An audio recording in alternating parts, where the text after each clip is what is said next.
Φίλες και φίλοι, το πάρτι της δεκαετίας και η άλωση της παράταξης που ίδρυσε ο Κωνσταντίνος Καραμαλής θα είναι ένα από τα θέματα που σήμερα θα παρουσιάσουμε και πραγματικά θα θελήσουμε να φιλοξενήσουμε και τις δικές σας απόψεις.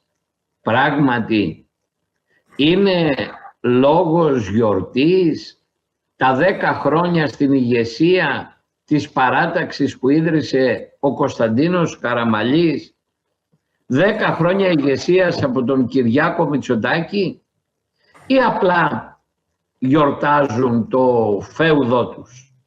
Φίλες και φίλοι, αφού σας ευχαριστήσω και απόψε γιατί είστε μαζί μας, ή μάλλον καλύτερα γιατί μας βάζετε στο σπίτι σας, θέλω με χαρά να παρουσιάσω έναν από τους πρώτους φανατικούς, θα έλεγα, τηλεθεατές.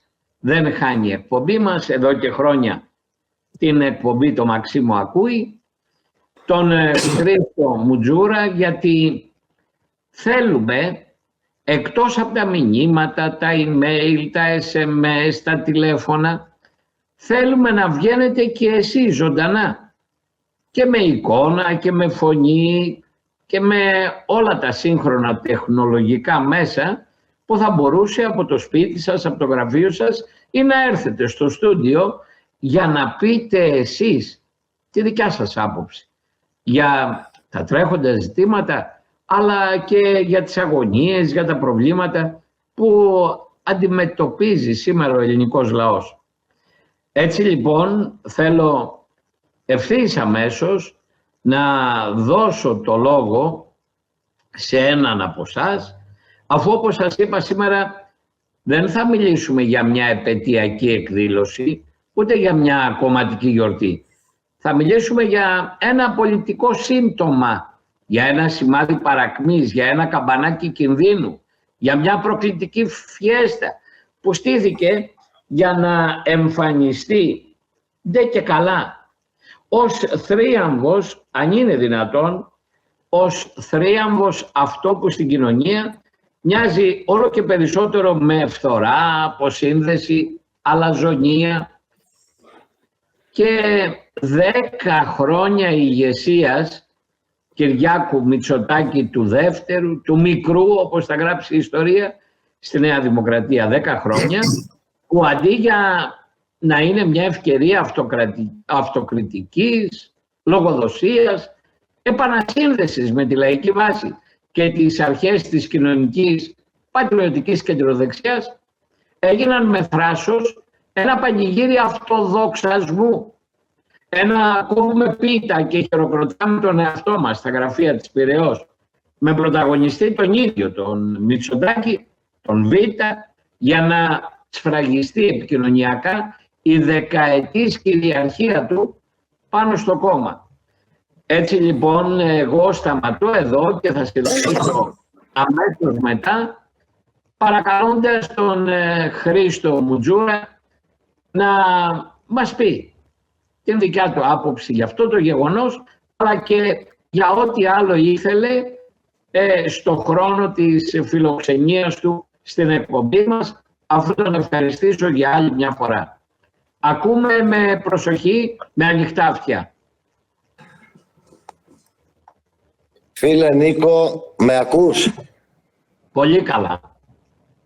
Σε ευχαριστώ για το βήμα που μου δίνεις για πολλοστή φορά. Άκουσα την εισήγησή σου. Πραγματικά η δεκαετία που η Νέα Δημοκρατία είχε την ατυχία να έχει το τιμόνι ο Κυριάκος Μητσοτάκης δεν μπορεί να χαρακτηριστεί από καμία επιτυχία. Είναι τραγικά τα αποτελέσματα και μιας και το συζητάμε σήμερα, βγήκε και μία έρευνα, δόθηκε στη δημοσιότητα, ότι οι Έλληνες πρέπει να δουλεύουν 177 ημέρες για να έχουμε τα ματωμένα πλεονάσματα και να πληρώνουμε προκαταβολικά τους δανειστές σε χρόνους 5 χρόνια μπροστά.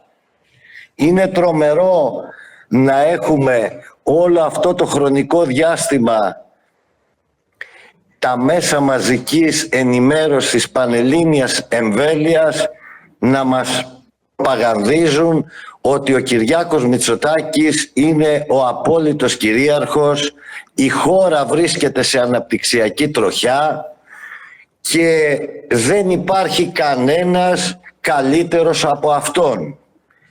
Και φτάνει όμως η ώρα όπου, έχοντας συνηθίσει τον κόσμο και τον έχουν πείσει ότι ο Κυριάκος Μητσοτάκης είναι το μοναδικό πολιτικό κεφάλαιο στην Ελλάδα, εμφανίζεται λοιπόν το πολιτικό κεφάλαιο που θα ανατρέψει τον Κυριάκο Μητσοτάκη, γεννημένο μέσα από την κοινωνία και από τον αγώνα που έδωσε για τη δικαιοσύνη, και του δίνει τη δεύτερη θέση.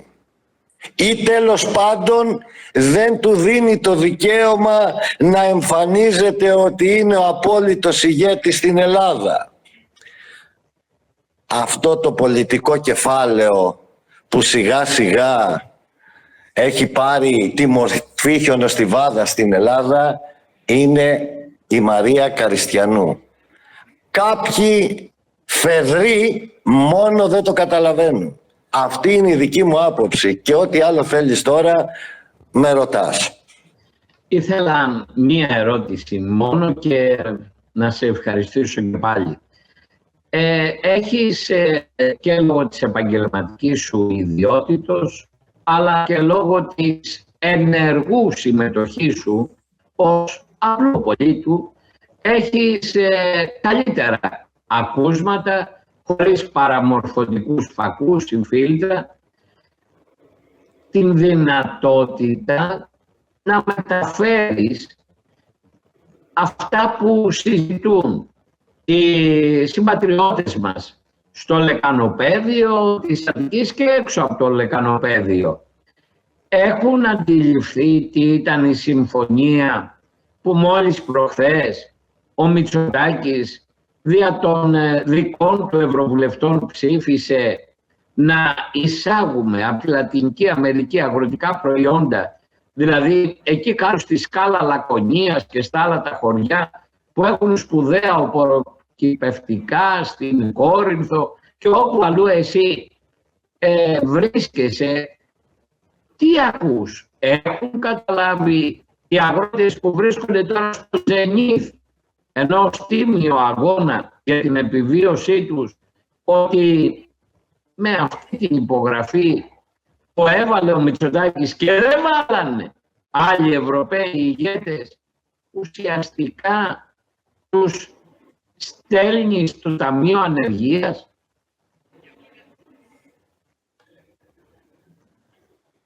Λοιπόν, επειδή οι ευρωβουλευτές που ψήφισαν έχουν πολύ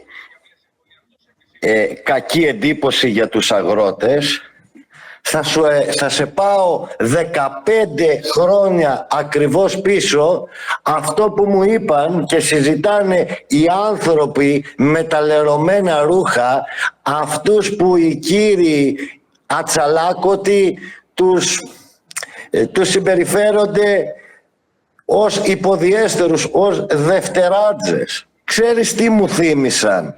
Χθες λοιπόν που ήμουνα σε ένα μπλόκο στην Εθνική Οδό, το 2011 υπήρχε ένα σκάνδαλο με διοξίνες πανευρωπαϊκό και είχε αφετηρία τη Γερμανία, όπου τότε είχε αποκαλυφθεί η παρουσία διοξινών σε χιλιάδες τόνους ζωοτροφών, κρέατος και αυγών που είχαν εξαχθεί σε άλλες ευρωπαϊκές χώρες. Η προέλευση δε της διοξίνης εντοπίστηκε σε γερμανική εταιρεία παραγωγής ζωοτροφών που χρησιμοποιούσε ένα περίεργο λιπαρό οξύ για την παραγωγή βιοντίζελ. και με αυτό τάιζαν τα ζώα. Σήμερα πάλι η Γερμανία λοιπόν με μπροστινή την Ούρσουλα ανοίγει το δρόμο να έρχονται τρόφιμα δηλητηριασμένα, γιατί τα λένε και οι αγρότες που είναι και πιο συνειδητοποιημένοι, από τις χώρες της Λατινικής Αμερικής χωρίς καμία πιστοποίηση, για να κάνουμε το χατήρι της Γερμανίας, να εξάγει τα βιομηχανικά της προϊόντα, τα μηχανήματά της, και εμείς λοιπόν που έχουμε ατμομηχανή, την αγροτική παραγωγή και τη μεσογειακή διατροφή που συνεπάγεται και τουρισμό, τι θα εξάγουμε στη Λατινική Αμερική? Μήπως λοιπόν καταστρέψουμε και τον τουρισμό μας με αυτή την πράξη? Οι αγρότες, ήταν πάντως το ερώτημα, έχουν καταλάβει τι θα σημαίνει η εφαρμογή αυτής της συμφωνίας? Οι αγρότες το έχουν καταλάβει πάρα πολύ καλά. Και κακώς δέχτηκαν, κατά τη δική μου άποψη, να συζητήσουν, γιατί ο διάλογος είναι προσχηματικός. Ο διάλογος είναι για να δίδεται τροφή στους δημοσιογράφους, για να συντηρηθούν όσα ποσοστά λογαριάζουν στα κομματικά τους επιτελεία. Μετράνε ψήφους, δεν ασχολούνται με τις ζωές. Κακώς, οι αγρότες το έχουν καταλάβει. Οι πολίτες, οι καταναλωτές, επίσης, πιστεύεις ότι έχουν αντιληφθεί τον κίνδυνο που θα διατρέξουν με την κατανάλωση προϊόντων που χρησιμοποιούν καρκινογόνες ουσίες, λιπάσματα, απαγορευμένα φάρμακα σε όλη την Ευρώπη, αλλά που εκεί επιτρέπονται? Έχουν καταλάβει ότι σε λίγο τα προϊόντα που θα βρίσκονται στο ράφι κατά τη πιο φθηνά, ότι μπορεί να είναι καρκινογόνα? Θα σου απαντήσω διαφορετικά. Κάποιοι οι οποίοι ενημερώνονται από το διαδίκτυο έχουν καταλάβει, και αρκετός κόσμος ο οποίος ενημερώνεται από τα μέσα μαζικής ενημέρωσης πανελλαδικής εμβέλειας, δυστυχώς δεν έχουν πολύ καταλάβει. Σκέψου μόνο ότι αυτό που μας αφορά όλους και έχει μια τεράστια προέκταση, δεν έχει δοθεί πρέπουσα δημοσιότητα από τους μεγαλοδημοσιογράφους, δεν γίνονται συνεχείς εκπομπές ενημέρωσης του κόσμου, αλλά για την Πισπυρίγκου, παραδείγματος χάρη, είχαν αφιερώσει εκατοντάδες ώρες για να μας ενημερώνουν. Έβηξη Πισπυρίγκου, μπήκη Πισπυρίγκου, αρρώστηση Πισπυρίγκου. Για τη Μερκοσούρ αποφεύγουν να ενημερώσουν τον κόσμο. Σας ευχαριστώ πολύ. Σε χαιρετώ, φίλε. Και θα χαρούμε να σας ξαναέχουμε στη συντροφιά, αν είναι δυνατόν, μάλιστα όχι μόνο τηλεφωνικά. Ευχαριστούμε πολύ. Να είστε καλά. Ευχαριστώ. Προσέξτε. Έχουμε στο πρώτο θέμα. Για πρώτη φορά σχεδόν δεν γιορτάζεται κάποια ιστορική νίκη της παράταξης. Δεν γιορτάζεται καν μια επέτειος ίδρυσης, εθνικής αναφοράς. Δεν γιορτάζεται η κοινωνική προσφορά της Νέας Δημοκρατίας, αλλά γιορτάζεται για πρώτη φορά η εκλογή Προέδρου. Γιορτάζεται δηλαδή, εντός εισαγωγικών, κατάληψη του κόμματος από έναν μηχανισμό. Γιατί έτσι έγινε τότε, θυμάστε, η εκλογή του Μητσοτάκη, να μην το ξεχνάμε, ήταν τρίτος στην πρώτη Κυριακή. Και τη δεύτερη μέχρι το μεσημέρι ο Μεϊνταράκης έπαιρνε το 50% και χάλασαν, λέει, τα μηχανήματα. Βρε αυτή η Siemens, για σκεφτείτε. Χάλασαν τα μηχανήματα και ήθελαν βδομάδες για να ξαναφτιαχτούν τα μηχανήματα και το πρόγραμμα. Και αυτό δεν έγινε ποτέ σε εθνικές εκλογές και έγινε σε εσωκομματικές. Αυτό εννοώ λοιπόν, το πώς έγινε η κατάληψη του κόμματος από έναν μηχανισμό. Έτσι λοιπόν είπαν να γιορτάσουν τα 10 χρόνια του εγώ. Και για να γίνει πιο θεαματική αυτή η γιορτή, επιστρέψαν μέχρι και βίντεο τεχνητής νοημοσύνης για να στηθεί ένα χρονολόγιο επιτυχιών κομμένο, οραμένο στα μέτρα του αφηγήματος. Το πρόβλημα δεν είναι ότι ένας πολιτικός έχει φιλοδοξία. Ποιος πολιτικός δεν έχει φιλοδοξία? Και πρώτος εγώ. Το πρόβλημα είναι ότι εδώ βλέπουμε ένα καθεστώς αυτάρεσκου εφησυχασμού. Ένα καθεστώς που νομίζει πως απευθύνεται σε όλο το φάγος. Σε πολίτες χωρίς μνήμη δηλαδή, χωρίς κρίση, χωρίς εμπειρία. Σε ένα λαό που υποτίθεται ότι θα βλέπει μόνο τα επικοινωνιακά μπλε χαρτιά, μόνο τα PowerPoint του επιτελικού κράτους, μόνο τα ωρεοποιημένα αποσπάσματα. Και πως αυτός ο πολίτης, αυτός ο λαός δεν θα ρωτά ποτέ και τα σκάνδαλα και η ακρίβεια και οι θεσμοί, η κακοποίηση των θεσμών και η δικαιοσύνη και η πατρίδα και η οικογένεια. Και εδώ είναι το βαθύτερο πολιτικό αμάρτημα. Δεν έστησαν γιορτή για να τιμήσουν μια παράταξη. Έστησαν γιορτή για να σφραγίσουν την μετάλλαξή της. Η Νέα Δημοκρατία του Κωνσταντίνου Καραμαλή, όπως την γνωρίσαμε, όπως την γνώρισαν γενιές, ήταν ένα κόμμα λαϊκό που ερχόταν από πολύ πίσω και θέλει να πάει πολύ μακριά. Ένα κόμμα που πρώτα λεγόταν το Λαϊκό Κόμμα. Εκείνο το Λαϊκό Κόμμα εξελίχθηκε σε Εθνικό Συναγερμό, σε ΕΡΕ, Εθνική Ριζοσπαστική Ένωση, σε Νέα Δημοκρατία. Όλες όμως οι εκφάνσεις σε όλες τις ιστορικές περιόδους, αυτή η παράταξη, αυτό το κόμμα ήταν πάντα ένα λαϊκό, πατριωτικό, κοινωνικό κόμμα. Με τις αντιφάσεις, ναι, με τα λάθη, ναι. Αλλά είχε ρίζες, θρησκεία, πατρίδα, έθνος, οικογένεια, προκοπή, νοικοκυροσύνη, τιμιότητα. Είχε ιδανικά. Είχε μια ιστορική ταυτότητα. Πατριωτικός ρεαλισμός, εθνική αξιοπρέπεια, κοινωνική συνοχή. Και σήμερα μέσα σε 10 χρόνια αυτή η ταυτότητα σπρώχτηκε στην άκρη. Και στη θέση της μπήκε ένα υβρίδιο. Τεχνοκρατισμός, χωρίς πτυχή, επικοινωνία χωρίς αλήθεια, πρόοδος χωρίς κοινωνία και εξυγχρονισμός που συχνά μοιάζει περισσότερο με υποτέλεια. Θέλετε να το πω όπως στη λαϊκή βάση, η Νέα Δημοκρατία της Ελληνικής Πατριωτικής Κεντροδεξιάς έγινε φέουδο νέων ταξιτών. Στην υπηρεσία των ολίγων, στην υπηρεσία μιας νταβατζιδοκρατίας που θέλει κράτος λάφυρο και μιας ξενοκρατίας που θέλει την Ελλάδα προβλέψιμη, επιθύμια και αδύναμη. Και τώρα, φίλες και φίλοι, πάμε στο πιο αποκαλυπτικό. Σε μια τέτοια γιορτή, ο Κυριάκος Μητσοτάκης δεν ένωσε την παράταξη.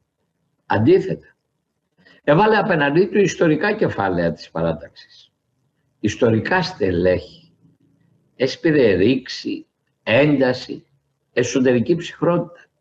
Γιατί όταν μια παράταξη γιορτάζει, ο φυσικός στόχος είναι η ενότητα. Όταν όμως γιορτάζει ένα σύστημα, ο στόχος είναι η πειθαρχία. Και η εικόνα που έμεινε στην κοινωνία είναι απλή. Άλλοι μέσα στο πάρτι, άλλοι έξω από την πόρτα. Άλλοι χειροκροτούν, άλλοι σιωπούν. Άλλοι παίζουν ρόλους, άλλοι κρατούν αποστάσεις. Και αυτή η απόσταση δεν είναι ιδιοτροπία. Είναι πολιτικό μήνυμα. Αλλά ας έρθουμε στην ουσία. Γιατί το βασικό ερώτημα δεν είναι ποιος πήγε και ποιος δεν πήγε. Το βασικό ερώτημα είναι τι δεν υπόθηκε. Διότι αν διαβάσει κανείς τα επαιτειακά κείμενα και ακούσει τις ομιλίες, θα νομίσει πως ζούμε σε μια άλλη χώρα. Σχεδόν σε μια σκανδιναβική ουτοπία. Όμως η Ελλάδα της καθημερινότητας ζει αλλού. Ζει στην ακρίβεια, στις ανισότητες, στην θεσμική καχυποψία, στο θυμό, στην αίσθηση ότι όλα είναι στημένα. Και εδώ είναι το πρώτο μεγάλο έγκλημα πολιτικής ηθικής. Μια ηγεσία που γιορτάζει οφείλει πρώτα να λογοδοτεί, όχι να θριαμβολογεί. Λοιπόν, ας κάνουμε αυτό που δεν έκαναν στη Φιέστα. Ας θυμηθούμε. Να θυμηθούμε τις πληγές της δεκαετίας και να δούμε γιατί ο κόσμος δεν χειροκροτά. Πρώτον, δημόσιο χρήμα, δημόσιες συμβάσεις. Το ελεγκτικό συνέδριο, όχι κάποιος αντιπολιτευόμενος, όχι κάποιος γραφικός, έχει καταγράψει σοβαρά ζητήματα χαμηλού ανταγωνισμού, διαδικασιών που γεννούν ερωτήματα και ένα περιβάλλον όπου η απευθείας ανάθεση είναι κυρίαρχη πρακτική. Σε δημοσιεύματα που συνοψίζουν πορίσματα, στοιχεία, αναφέρεται ότι μεγάλο ποσοστό συμβάσεων γίνεται με απευθείας αναθέσεις. Ενώ σε ένα δείγμα 18.078 συμβάσεων, κρατήστε το. Έχουμε ένα δείγμα που ελέγχθηκε 18.078 συμβάσεων. Συνολικής αξίας 4,8 δισεκατομμυρίων ευρώ. 4,8 δισεκατομμύρια ευρώ διαπιστώθηκε ότι πάσχουν από παθογένειες ανταγωνισμού και διαδικασιών. Ερώτηση. Αυτό το χρονικό γιατί δεν χώρεσε στο επαιτειακό βίντεο? Μήπως χώρεσε στο επαιτειακό βίντεο η αγωνία του πολίτη που λέει δεν έχουμε νοσοκομείο ή και αν έχουμε δεν λειτουργούν όλες οι κλινικές ή είναι υποστελεχωμένες, δεν έχουμε σχολεία, δεν έχουμε δικαιοσύνη? Όχι, ούτε αυτό χώρεσε. Χώρεσε η υποψία ότι η χώρα λειτουργεί με ημετέρους? Όχι. Ένα δεύτερο, θεσμοί και κρίση εμπιστοσύνης. Στη δημόσια σφαίρα της τελευταίας τετραετίας, πενταετίας, μια λέξη πλανάται σαν βαριά σκιά, υποκλοπές. Δεν χρειάζεται εδώ να κάνω δίκη, αλλά χρειάζεται να πω το προφανές. Η υπόθεση αυτή χτύπησε στον πυρήνα την εμπιστοσύνη προς το κράτος δικαίου και προς την λειτουργία και προστασία των δημοκρατικών θεσμών αυτού του ίδιου του πολιτεύματος, του δημοκρατικού. Και όταν ένα κράτος έχει κρίση εμπιστοσύνης, έχει παρακολουθήσεις, οτακουστές, εκβιαστές, δεν γιορτάζει αυτό το κράτος. Σκύβει το κεφάλι και σπέβδει να διορθώσει αυτά τα φαινόμενα. Τρίτον, τέμπη. Εδώ είναι το σημείο 0.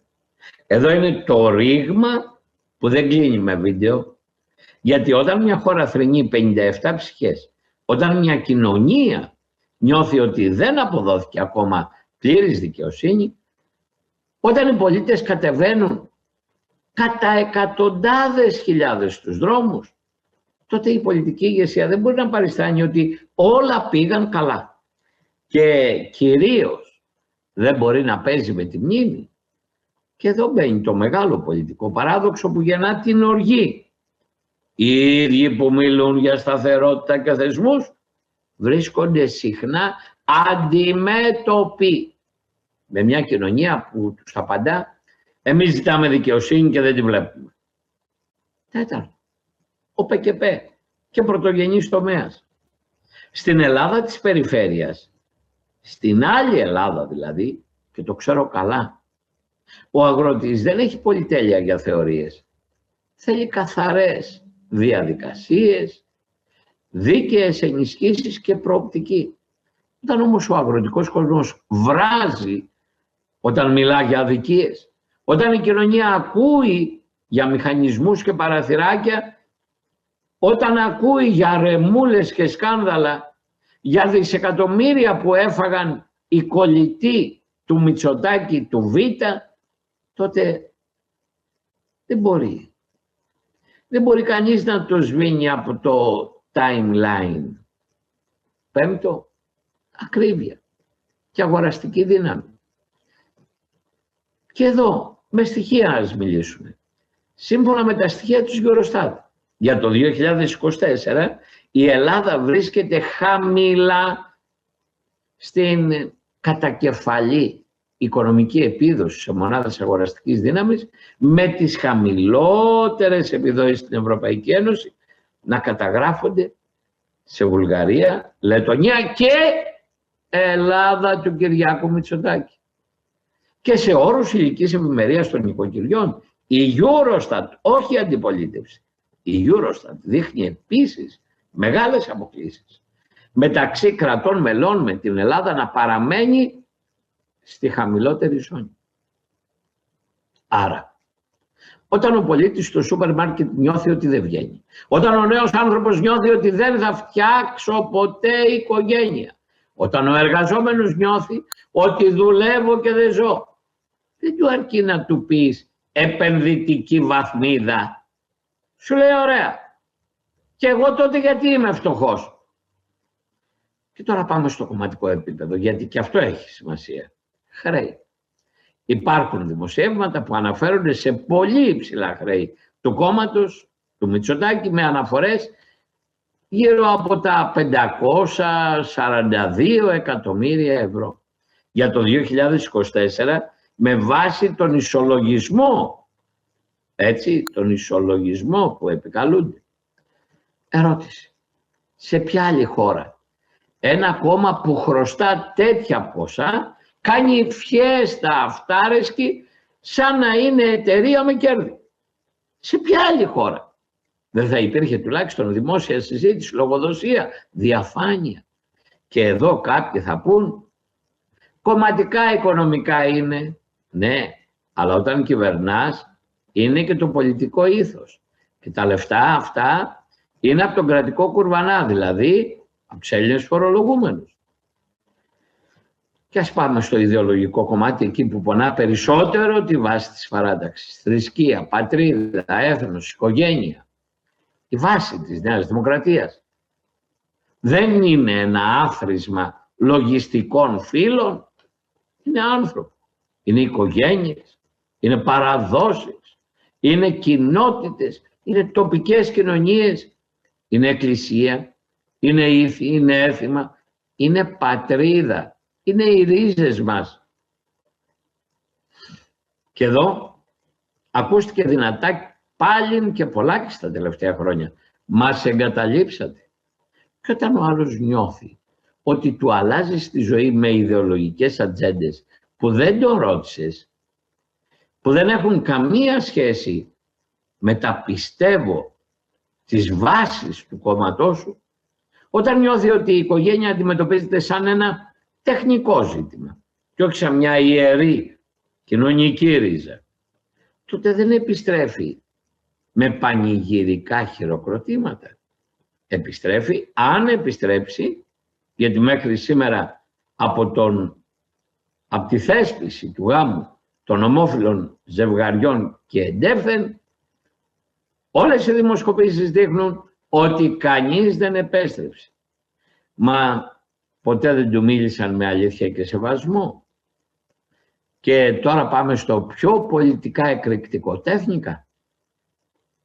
Και εδώ ο λαός δεν συγχωρεί εύκολα. Η ιστορία γράφει, η Πρέσπες, η Μακεδονία, η αίσθηση ότι η πατριωτική γραμμή νεκρώθηκε ή νερώθηκε, ότι η εθνική αυτοπεποίθηση χαμήλωσε, ότι η Τουρκία βρήκε χώρο να πιέζει, ότι τα ήρεμα νερά καταντούν άλοθη αδράνειας. Όλα αυτά δεν σβήνονται με κανένα βίντεο Και μέσα σε αυτό το πλαίσιο, η φιέστα της δεκαετίας δεν είναι απλά μια κακή στιγμή, είναι ένας καθρέφτης. Δείχνει μια ηγεσία που έχει αποκοπεί από το θυμικό, τις αγωνίες και την αξιοπρέπεια της παράταξης και της κοινωνίας. Τώρα, επιτρέψτε μου να βάλω ένα κομμάτι που είναι κομβικό για το μέλλον. Η Ελλάδα βρίσκεται σε πολιτική καμπή και το πολιτικό σκηνικό θυμίζει καζάνι που βράζει. Όχι γιατί το λένε κάποιοι αντιπολιτευόμενοι, αλλά γιατί το νιώθεις στον δρόμο, στην αγορά, στην οικογένεια, στο νέο που φεύγει, στον πατέρα που δεν βγαίνει, στη μάνα που φοβάται. Και μέσα σε αυτό το καζάνι τα μαγειρέματα των εκτρωματικών συμμαχιών δεν είναι φήμες. Είναι λογική επιβίωση ενός καθεστώτος που βλέπει ότι χάνει τη στήριξη. Και εδώ μπαίνουν στο τραπέζι οι νέοι φορείς, τα νέα ρεύματα, οι νέες πρωτοβουλίες. Και ό,τι και αν πιστεύει κανείς, είναι γεγονός ότι ο δημόσιος διάλογος για νέα πολιτικά σχήματα έχει φουντώσει. Και ξέρετε γιατί φουντώνει. Γιατί η κοινωνία δεν αντέχει άλλο να της λένε «Ή Μητσοτάκης ή χάος». Διότι πλέον για πολλούς το χάος δεν είναι απέναντι. Το χάος είναι μέσα. Το χάος είναι στην αδιαφάνεια. Το χάος είναι στην ατιμωρησία. Το χάος είναι στην περιφρόνηση. Το χάος είναι στο μην ανησυχείς, όσο είμαστε εμείς εδώ δεν τρέχει τίποτα. Και εδώ είναι που η φιέστα γίνεται μπούμεραγκ. Γιατί όταν ο άλλος βλέπει να γιορτάζεις, ενώ εκείνος πενθεί σε κοινωνικό, οικονομικό, θεσμικό επίπεδο, τότε η απόσταση γίνεται χάσμα. Και να σας πω και κάτι ακόμα. Η φιέστα της δεκαετίας δεν απευθυνόταν στο λαό.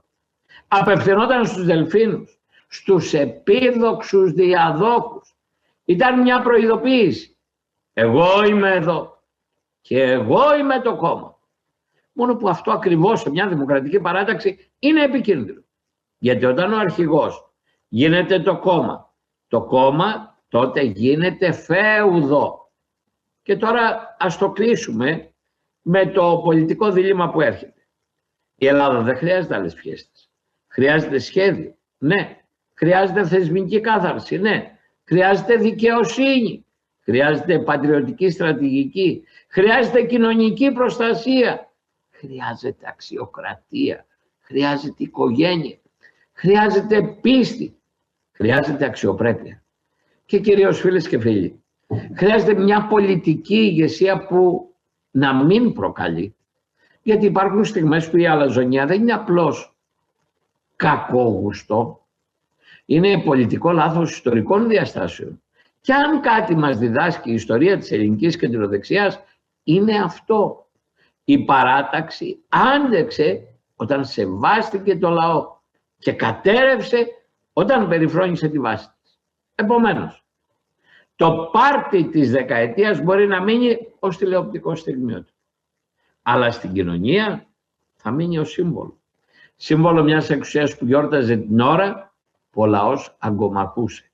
Και τότε να είστε βέβαιοι, έρχεται η ώρα που ο λαός δεν χειροκροτά, απαντά με κάλπη, με φωνή, με ανατροπή. Και τότε κανένα βίντεο τεχνητής νοημοσύνης δεν σώζει κανένα. Έτσι λοιπόν φαίνεται ότι από τη μία πάμε στις άλλες πολλές αυταπάτες.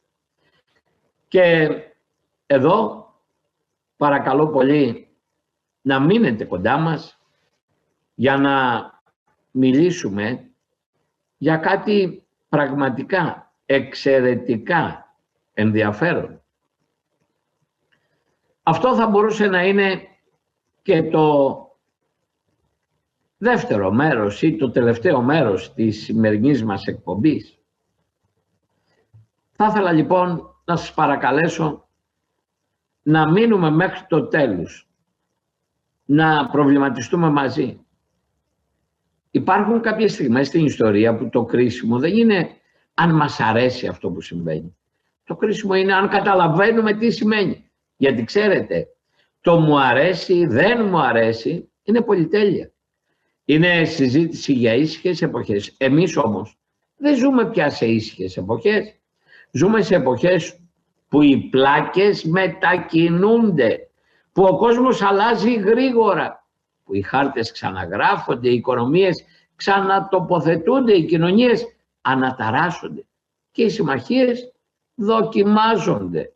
Και το χειρότερο, ενώ όλα αυτά συμβαίνουν, πολλοί ηγέτες στην Ευρώπη και στην Ελλάδα μιλούν σαν να είμαστε ακόμα στο χτες, σαν να μην έχει αλλάξει τίποτα. Σαν να αρκεί να επαναλαμβάνεις τα ίδια κλισέ και να σώζεσαι. Όμως δεν σώζεσαι έτσι. Η μεγάλη τομή της εποχής μας, η μεγάλη ρήξη, δεν είναι απλώς ανάμεσα σε κόμματα και κυβερνήσεις. Είναι ανάμεσα σε δύο τρόπους να βλέπεις την πραγματικότητα. Από τη μια πλευρά έχουμε μια Δύση, ιδιαίτερα τις ΗΠΑ, που λειτουργεί όλο και περισσότερο με όρους ισχύως, σχεδίου, στόχων ψυχρού ρεαλισμού. Είτε μας αρέσει είτε όχι. Κάνει επιλογές που έχουν λογική συνέχειας. Μπορεί να είναι σκληρές, μπορεί να είναι κοινικές, αλλά έχουν σκοπό, έχουν σχέδιο. Από την άλλη έχουμε μια Ευρώπη που μοιάζει να έχει κλειστεί σε ένα δωμάτιο με καθρέφτες. Να κοιτάζει τον εαυτό της και να πείθεται ότι ακόμα είναι το κέντρο του κόσμου. Μια Ευρώπη που αντιδρά αλλά δεν σχεδιάζει, που καταγγέλει αλλά δεν προβλέπει, που υψώνει το δάκτυλο αλλά δεν σηκώνει το βάρος. Και όταν αποφασίζει συχνά, αποφασίζει καθυστερημένα, άτολμα ή εκτός τόπου και χρόνου. Και εδώ είναι η ουσία.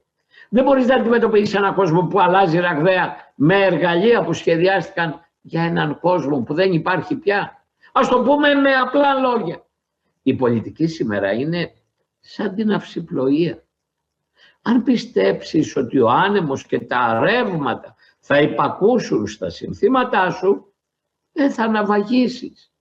Αν όμως διαβάζεις σωστά τον καιρό, αν καταλάβεις το χάρτη, αν έχεις πηξίδα και σχέδιο, τότε μπορεί να περάσεις ακόμα και μέσα από φουρτούνα. Σήμερα η Αμερική, με όλες τις αντιφάσεις της, με όλους τους κινδύνους της, εκπέμπει το εξής.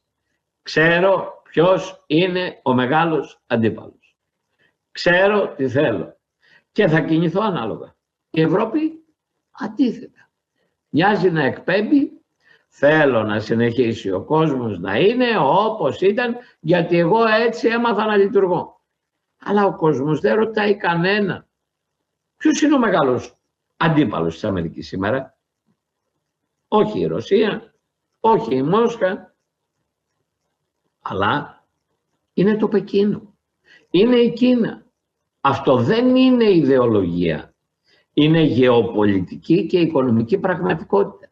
Είναι παραγωγή, τεχνολογία, ναυτιλία, πρώτες ύλες, εφοδιαστικές αλυσίδες, τεχνητή νοημοσύνη, δορυφορικά συστήματα, ασφάλεια στον Ινδοειρηνικό. Εκεί παίζεται το παιχνίδι του αιώνα. Και όταν αυτό είναι το κέντρο βάρους, τότε οι κινήσεις γύρω από τη Ρωσία, γύρω από την Ουκρανία, γύρω από τη Μέση Ανατολή, γύρω από την ενέργεια, αποκτούν άλλη ερμηνεία. Δεν γίνονται επειδή κάποιος αγαπά ή μισεί κάποιον άλλο. Γίνονται επειδή αναζητά ισορροπίες για να περιορίσει το βασικό του αντίπαλο. Η Ευρώπη λοιπόν τι έκανε? Έβαλε ως ύψη στο κίνδυνο τη Ρωσία. Σαν να μην υπάρχει τίποτε άλλο. Σαν να μπορεί να σηκώσει μόνη της μια σύγκρουση μακράς διαρκείας. Σαν να είναι δεδομένη η αμερικανική ομπρέλα, δεδομένα τα φτηνά καύσιμα, δεδομένη η ευημερία, δεδομένη ακόμα και αυτή η κοινωνική ειρήνη. Και ύστερα αυτή η Ευρωπαϊκή Ένωση των Άνων ανακάλυψε ότι τίποτα δεν είναι δεδομένο. Ανακάλυψε ότι η ενέργεια δεν είναι ηθικό ζήτημα, αλλά ζήτημα επιβίωσης των οικονομιών. Ανακάλυψε ότι όταν αποβιομηχανίζεις την Ήπειρό σου, δεν γίνεσαι πιο πράσινος, γίνεσαι πιο αδύναμος, γίνεσαι πιο φτωχός. Ανακάλυψε ότι όταν ανοίγεις σύνορα χωρίς κανόνες δεν κάνεις ανθρωπισμό, δημιουργείς κοινωνικές βόμβες. Ανακάλυψε ότι όταν το κράτος δικαίου γίνεται σύνθημα και όχι πράξη, τότε η κοινωνία σε κρύγνεται. Και ενώ όλα αυτά συμβαίνουν, η ευρωπαϊκή ηγεσία έχει μια παράξενη θρησκεία, θα έλεγα. Τη θρησκεία της γραφειοκρατίας. Μια θρησκεία που πιστεύει πως αν γράψεις έναν κανονισμό, η πραγματικότητα θα προσαρμοστεί στον κανονισμό. Αν βγάλεις μια οδηγία, ο κόσμος θα γίνει πιο ασφαλής. Αν κάνεις μια σύνοδο κορυφής, τότε θα λυθούν όλα τα προβλήματα. Όμως η πραγματικότητα ποτέ, ούτε και σήμερα, δεν διαβάζει fact. Δεν διαβάζει φύλλα εφημερίδας κυβερνήσεως. Και τώρα ας το φέρουμε εκεί που πονάει. Στο διεθνές δίκαιο. Θα μου πείτε, μα καλά, τι θες? Να μην υπάρχει διεθνές δίκαιο? Όχι βέβαια. Θέλω να υπάρχει. Αλλά θέλω να υπάρχει σοβαρότητα. Γιατί το διεθνές δίκαιο χωρίς ισχύ είναι ευχή. Είναι προσευχή. Και οι προσευχές είναι ιερές, αλλά δεν είναι στρατηγική. Το μεγάλο πρόβλημα της Ευρώπης είναι ότι επικαλείται το διεθνές δίκαιο επιλεκτικά. Όταν τη βολεύει το κάνει σημαία. Όταν τη δεσμεύει το ξεχνά. Όταν πρόκειται για τις δικές της ευαισθησίες γίνεται αυστηρή. Όταν πρόκειται για την Ελλάδα και την Κύπρο, τότε γίνεται ρεαλιστική, λέει. Πού ήταν η ευρωπαϊκή αυστηρότητα μισό αιώνα τώρα για την Κύπρο? Πού ήταν οι ευρωπαϊκές κόκκινες γραμμές όταν η Τουρκία διατηρεί κατοχή σε έδαφος κράτους μέλους? Πού ήταν η Ευρωπαϊκή Ενότητα όταν η Τουρκία αμφισβητεί νησιά ως κυριαρχία, όταν εργαλειοποιεί μετανάστες, όταν απειλεί με πόλεμο? Αν η Ελλάδα ασκήσει τα νόμιμα κυριαρχικά της δικαιώματα, εκεί η Ευρώπη σιωπά και ψιθυρίζει. Και μετά μας κουνάει το δάχτυλο. Μας κουνάει το δάχτυλο για σεβασμό, λέει, στις διαδικασίες. Αυτό δεν είναι πολιτική, είναι υποκρισία. Και ξέρετε κάτι? Αυτή η υποκρισία είναι που φύρει την ίδια την ιδέα της Ευρώπης. Γιατί ο πολίτης δεν είναι χαζός. Βλέπει, νιώθει, καταλαβαίνει. Και όταν καταλαβαίνει ότι άλλα λέγονται και άλλα γίνονται, σταματά να εμπιστεύεται. Την ίδια στιγμή μέσα στην Ευρώπη μεγαλώνει, φουντώνει ένα κύμα αντίδρασης. Όχι απαραίτητα οργανωμένο, όχι απαραίτητα ομόρφο, αλλά πραγματικό. Αντίδραση στην ακρίβεια, στην ανασφάλεια, στην αίσθηση ότι οι ηγεσίες δεν μας ακούν. Αντίδραση στην επιβολή πολιτικών που αλλάζουν τη ζωή των κοινωνιών χωρίς δημοκρατική συνένεση. Και εδώ υπάρχει ένα σημείο που πρέπει να το πούμε προσεκτικά. Όταν η πολιτική τάξη αγνοεί την κοινωνία, η κοινωνία δεν εξαφανίζεται. Απλώς θα βρει άλλους δρόμους να μιλήσει. Και τότε συνήθως μιλάει πιο θυμωμένα. Άρα η Ευρώπη βρίσκεται μπροστά σε διπλή πρόκληση. Εξωτερικά χάνει ισχύ σε έναν κόσμο σκληρών ανταγωνισμών. Εσωτερικά χάνει κοινωνική συνοχή. Και αντί να απαντήσει με σχέδιο, απαντά με επιτροπές, με φρασεολογία, με επικοινωνία. Ας το πω πιο ομά, η Ευρώπη θέλει να κερδίζει χωρίς να πληρώνει κόστος. Θέλει να έχει ασφάλεια χωρίς στρατηγική. Θέλει να έχει ανάπτυξη χωρίς παραγωγή. Θέλει να έχει κοινωνική ειρήνη χωρίς σύνορα. Θέλει να έχει κύρος χωρίς ισχύ. Δεν γίνεται αυτό. Και κάπου εδώ έρχεται η Ελλάδα του Μητσοτάκη, του δεύτερου, του μικρού. Η Ελλάδα που βρίσκεται στην πιο δύσκολη γειτονιά της Ευρώπης. Η Ελλάδα που δεν έχει την πολιτική. Αντιμετωπίζει την πολιτική σαν υποκρισία. Γιατί εμείς δεν ζούμε στη βία της γεωπολιτικής. Ζούμε δίπλα σε μια αναθεωρητική δύναμη. Ζούμε με μεταναστευτικές ροές, που δεν είναι απλώς ανθρωπιστικό ζήτημα, αλλά εργαλειοποίηση. Φίλες και φίλοι, φτάνοντας στο τέλος, θέλω να παρακαλέσω να το έχουμε πάντα κατά νου, πως ζούμε με απειλές, πως ζούμε με γκρίζες ζώνες, με παραβιάσεις, με το ενδεχόμενο θερμών επεισοδίων. Και γι' αυτό δεν μπορεί κανένα κόμμα, παλιό ή νέο, να λέει δεν είμαι έτοιμος να συνεργαστώ. Γιατί δυστυχώς η ελληνική πολιτική ελίτ συχνά συμπεριφέρεται σαν να είναι το πάρκι μιας ευρωπαϊκής επαρχίας. Σαν να αρκεί να παίρνεις καλές φωτογραφίες στις Βρυξέλλες. Σαν να αρκεί να λες και είμαστε με τη σωστή πλευρά της ιστορίας. Ποια είναι η σωστή πλευρά της ιστορίας? Όταν η ιστορία γράφεται από εκεί, από σχέδιο, από στρατηγική, η ιστορία δεν επιβραβεύει τα ωραία δελτία τύπου. Επιβραβεύει την προετοιμασία, την αποτρεπτική ισχύ, την καθαρή γραμμή. Εδώ λοιπόν είναι το ερώτημα που θέλω να θέσω σήμερα, καθαρά, χωρίς υπεκφυγές. Πώς μπορεί να είσαι δυτικός χωρίς να είσαι υποκριτής? Πώς μπορεί να είσαι Ευρωπαίος χωρίς να βλέπεις όταν βλέπεις 2 μέτρα και 2 σταθμά?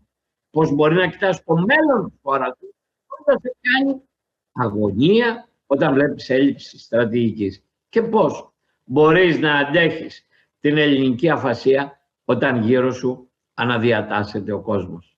Φίλες και φίλοι, κλείνω. Η Ελλάδα είναι Δύση.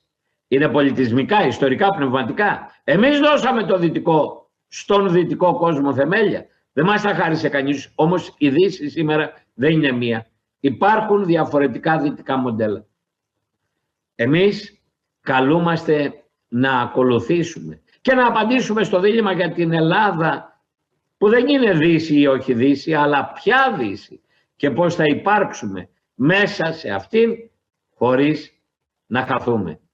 Σας ευχαριστώ λοιπόν.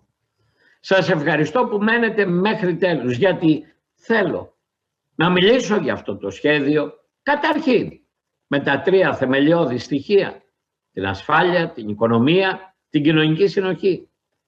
Να πω πρώτα για την ασφάλεια. Μια εθνική στρατηγική που δεν θα αλλάζει κάθε φορά που αλλάζει υπουργός. Μια σταθερή, αποτρεπτική πολιτική, ισχυρές ενόπλες δυνάμεις, αλλά και διπλωματία με βάθος, όχι διπλωματία δημοσίων σχέσεων. Όταν ο άλλος καταλαβαίνει ότι έχει κόστος, τότε μιλάς. Όταν ο άλλος σε θεωρεί δεδομένο, τότε σε σπρώχνει. Δεύτερον, οικονομία. Δεν μπορεί να μιλάς για κυριαρχία όταν είσαι οικονομικά εξαρτημένος. Όταν η παραγωγή σου έχει καταρρεύσει, όταν εισάγεις τα πάντα, όταν οι νέοι φεύγουν, όταν η ενέργεια γίνεται πανάκριβη, όταν ο αγρότης και ο μικρομεσαίος δεν αναπνέουν. Θέλουμε ανάπτυξη. Ωραία λοιπόν. Δεν γίνεται. Εάν πραγματικά θέλουμε ανάπτυξη, δεν μπορεί η ενέργεια να είναι πανάκριβη. Με τι παραγωγικό μοντέλο, με τι ενεργειακή πολιτική, ακόμα με τι βιομηχανική στρατηγική? Είναι αυτά εντελώς βασικά. Απορώ δηλαδή 7 χρόνια πώς μπορούν ακόμα να μας λένε λόγια. Μπορούμε να συνεχίζουμε να ζούμε με δανεικές αφηγήσεις ή μήπως μπορούμε να ζούμε με επιδοτήσεις? Υπάρχει και ένα τρίτο, η κοινωνική συνοχή. Χωρίς κοινωνική συνοχή δεν υπάρχει κράτος, δεν υπάρχει άμυνα, δεν υπάρχει δημοκρατία.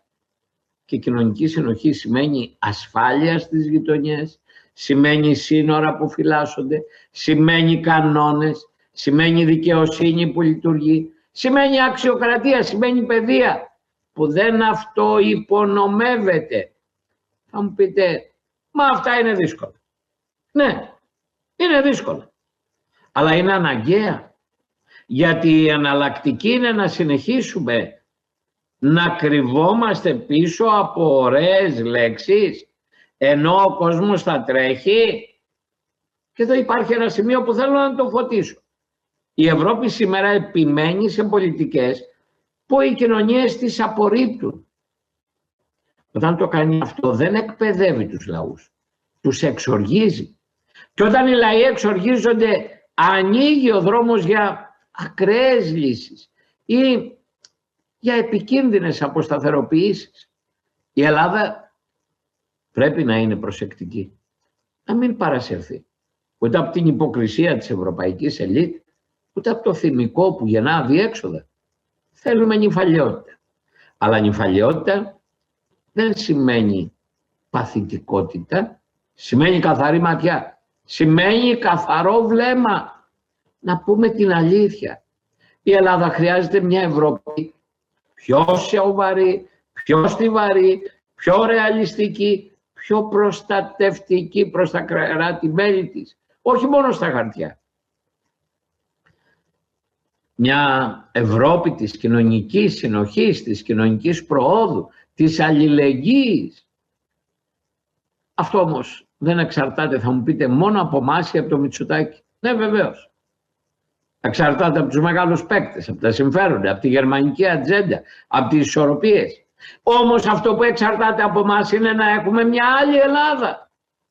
Και άλλη Ελλάδα σημαίνει πρώτα απ' όλα να πάψουμε να λέμε ψέματα στον εαυτό μας. Ή σε αυτούς και αλλήλους. Δεν είμαστε μεγάλο κράτος, αλλά πρέπει να είμαστε έξυπνο κράτος. Δεν έχουμε απεριόριστους πόρους, αλλά πρέπει να έχουμε προτεραιότητες. Δεν μπορεί να είναι πρώτα οι ταβατζίδες και μετά οι αγρότες. Δεν μπορεί να είναι πρώτα οι διαπλεκόμενοι και μετά οι συνταξιούχοι, οι μισθωτοί. Δεν γίνεται να είναι τα καρτέλ μπροστά από τους μικρομεσαίους. Πρέπει να έχουν προτεραιότητες. Δεν μπορούμε να κάνουμε τον καλό μαθητή στα πάντα, αλλά πρέπει να διαλέγουμε τις μάχες. Και κυρίως πρέπει να πάψουμε να πιστεύουμε ότι η ασφάλειά μας είναι πακέτο που θα μας το φέρουν άλλοι. Η Ελλάδα οφείλει να είναι ένας ενεργός παίκτης. Όχι ουρά, όχι θεατής, όχι επέτης στήριξης. Παίκτης με σχέδιο. Αυτό που ήταν ο Κωνσταντίνος Καραμαλής. Να δούμε τους δικούς του τους σταθμούς μες στην Ευρωπαϊκή Ένωση. Έτσι λοιπόν στον κόσμο που έρχεται θα επιβιώσουν μόνο εκείνοι που έχουν σχέδιο. Όχι εκείνοι που επικαλούνται το δίκαιο που βρίσκεται γραμμένο στα χαρτιά, ούτε εκείνοι που χρησιμοποιούν ωραίες λέξεις, ούτε ωραία βίντεο, ούτε τεχνητή νοημοσύνη. Σήμερα βλέπουμε μια Αμερική που σωστά ή λάθος κινείται με στρατηγική και μια Ευρώπη που κινείται με αιμονές. Το ερώτημα για την Ελλάδα είναι, θα κολλήσουμε και εμείς τις ευρωπαϊκές αιμονές ή θα αποκτήσουμε εθνικό σχέδιο? Θα συνεχίσουμε να μιλάμε με ξένες λέξεις για τα δικά μας προβλήματα? Θα συνεχίσουμε να κρυβόμαστε πίσω από γενικόλογα ευρωπαϊκά κεκτημένα, όταν τα κεκτημένα δεν φτάνουν ούτε μέχρι τα σύνορα στον Εύρο ή στα νησιά του Αιγαίου? Θα συνεχίσουμε να κάνουμε πως δεν βλέπουμε ότι οι διεθνείς ισορροπίες αλλάζουν? Και αν αλλάζουν, τι θα κάνουμε? Θα προσαρμοστούμε ή θα μείνουμε ακίνητοι? Η Ελλάδα δεν καλείται να παραδώσει τις αξίες της. Καλείται να υπερασπιστεί με τρόπο αποτελεσματικό αυτές. Όταν μπήκαμε στην ΕΟΚ, είπαμε ότι πάμε με την ιδιοπροσωπία μας. Ότι ο κάθε λαός πάει με τα ρούχα του, πάει με τις αρχές του, με τις παραδόσεις του, με τα πολύτιμα που κουβαλάει από αιώνες. Αυτό σημαίνει ότι ενώνει αξίες με ισχύ. Πρέπει να ενώνει αρχές με σχέδιο. Η Ευρώπη των αξιών χωρίς ισχύ γίνεται απλώς κήρυγμα. Η Ευρώπη των δικαίων χωρίς αποτροπή γίνεται απλώς επίκληση. Και οι επικλήσεις δεν σταματούν τις απειλές. Πρέπει λοιπόν να πούμε, ναι, θέλουμε διεθνές δίκαιο, αλλά θέλουμε και ισχύ που να το στηρίζει. Ναι, θέλουμε Ευρώπη, αλλά θέλουμε και Ευρώπη που να προστατεύει. Όχι Ευρώπη που να κουνάει το δάχτυλο. Ναι, θέλουμε Δύση, αλλά θέλουμε Δύση που να καταλαβαίνει τη δική μας γεωγραφία, τη δική μας απειλή, τη δική μας ιστορία. Και επειδή πολλοί θα πούν, μα τι προτείνετε εσείς οι Έλληνες χριστιανοδημοκράτες? Τι προτείνεις εσύ, κύριε Νικολόπουλε, τόσα χρόνια στη Βουλή? Θα σας πω καθαρά. Προτείνω εθνική επαναθεμελίωση. Όχι με κραυγές. Με σοβαρότητα, με στρατηγική κουλτούρα, χωρίς κόμπλεξ, με πολιτική τάξη που να μιλά λιγότερο και να σχεδιάζει και να πράττει περισσότερο. Θέλουμε κράτος που να λειτουργεί, δικαιοσύνη που να αποδίδεται, δημόσια διοίκηση που να υπηρετεί τον πολίτη και κυρίως τον αδύναμο, άμυνα που να αποτρέπει, παιδεία που να καλλιεργεί και οικονομία που να παράγει. Και θέλουμε επιτέλους μια πολιτική ηγεσία που να συμπεριφέρεται όχι σαν εκπρόσωπος τύπου των Βρυξελών, αλλά σαν ηγεσία κυρίαρχου κράτους. Φίλες και φίλοι, ο κόσμος δεν θα μας περιμένει. Δεν θα καθυστερήσει για να προκάνουμε εμείς, για να προλάβουμε εμείς. Όποιος καθυστερεί χάνει. Όποιος ζει σε αυταπάτες τιμωρείται. Και στην εποχή που ανοίγεται μπροστά μας η Ελλάδα δεν έχει το δικαίωμα να είναι αφελής. Δεν έχει το δικαίωμα να είναι υποκριτής. Δεν έχει το δικαίωμα να είναι θεατής. Πρέπει να ξαναβρει τον εαυτό της, να σταθεί όρθια, να μιλήσει με τη δική της φωνή, να πάψει να δανείζεται αφηγήσεις, να φτιάξει, να χτίσει σχέδιο. Γιατί στο τέλος οι λαοί δεν κρίνονται από πόσο ωραία μίλησαν. Κρίνονται από το αν άντεξαν, από το αν υπερασπίστηκαν τα σύνορά τους, τους θεσμούς τους, την αξιοπρέπειά τους. Και κλείνω με αυτό. Δεν είναι ντροπή να βλέπεις τον κόσμο όπως είναι. Ντροπή είναι να τον βλέπεις όπως σε βολεύει και μετά να κλαις ότι σε χτυπά. Εμείς λοιπόν οφείλουμε να ανοίξουμε τα μάτια, να διαβάσουμε την εποχή, να μιλήσουμε χωρίς υποκρισία και να απαιτήσουμε σχέδιο. Γιατί χωρίς σχέδιο δεν υπάρχει αύριο. Ευχαριστώ που είσαστε και σήμερα μαζί μας. Να είστε καλά.